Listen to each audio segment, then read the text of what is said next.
পেরেছেন? প্রিয় দর্শক, আসসালামু আলাইকুম। আজকে আমরা চলে এসেছি গুয়েতিমালার কাটিং সম্পর্কে বিস্তারিত জানতে।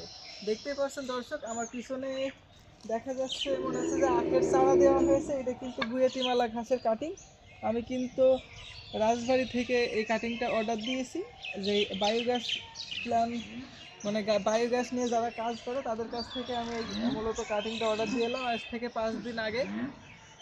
ওরা কাটিংটা অর্ডার দেওয়ার জন্য আমার কাছে আলাদা 300 টাকা চাই, মানে কুরিয়ার সার্ভিস চার্জ 300 টাকা চাই। বাকিটা কাটিং হাতে পাওয়ার পরে বাকি টাকা দিয়ে কাটিংটা নিতে হবে।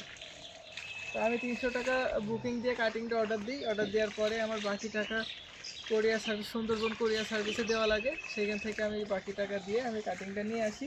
নিয়ে আসার পরে আমার এখনও জমি রেডি হয়নি। আমার জমিতে কিন্তু ভুট্টা লাগানো আছে। ভুট্টাটা আনুমানিক এখনও 15-20 দিন পরে কাটা পড়বে। তো সেই 15-20 দিন টিকিয়ে রাখার জন্য কিন্তু আমি আমার কাটিংটা আমি এইভাবে লাগিয়ে রেখেছি, যাতে করে এই জায়গা থেকে অঙ্কুর বের হয়। আনুমানিক 15-20 দিনে 1 বিঘা কি 4 আঙুল এরকম অঙ্কুর বের হবে। এক হাত যখন অঙ্কুর বের হবে তখন কিন্তু আমি এই জায়গা থেকে উঠাবো। উঠিয়ে প্রতিটা গেরোই কিন্তু 2টা করে চোখ আছে। আশা করি 2টা করে গাছ বের হবে। যদি কল বের হয়ে যায় তাহলে কিন্তু 2টা চোখে 2টা গাছ তৈরি করবো আমি। যে 2 হাত পর পর আমি কিন্তু লাগাবো।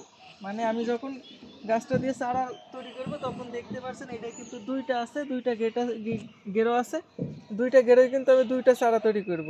এই মাঝখান থেকে কেটে কিন্তু 2টা 2 জায়গায় লাগাবো। আর এখন লাগাইলে কিন্তু এক জায়গায় হবে। আর গুয়েতিমালা ঘাসের কাটিংটা কিন্তু অনেক মোটা হয়। এই ঘাসের পাতাটাও ভুট্টার মতো, কাটিংটাও কিন্তু ভুট্টার মতো, আর প্রচুর বাসনা আখের মতো। যখন আমি বস্তার মুখ খুলি আখের ঝাঁঝালো বাসনায়, মানে কি বলবো, আমার খুব ভালো লেগেছে। আমি আশা করছি যে আমার পাকসং ওয়ান ঘাসটা আছে সেই ঘাসের ছাড়া এই ঘাসটা খাবে। আর এই কাটিংও কিন্তু খুবই নরম।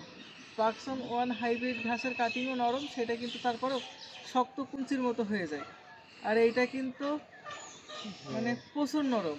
এই কাটিংও মানে বলতেছি গিয়ে খেয়ে ফেলবে। তো দর্শক, ভিডিওটা কেমন লাগলো অবশ্যই কমেন্টে কমেন্ট করে যাবেন। পরবর্তী ভিডিও সবার আগে পেতে পাশে থাকা বেল আইকনটি বাজিয়ে রাখুন। আসসালামু আলাইকুম, আল্লাহ হাফেজ।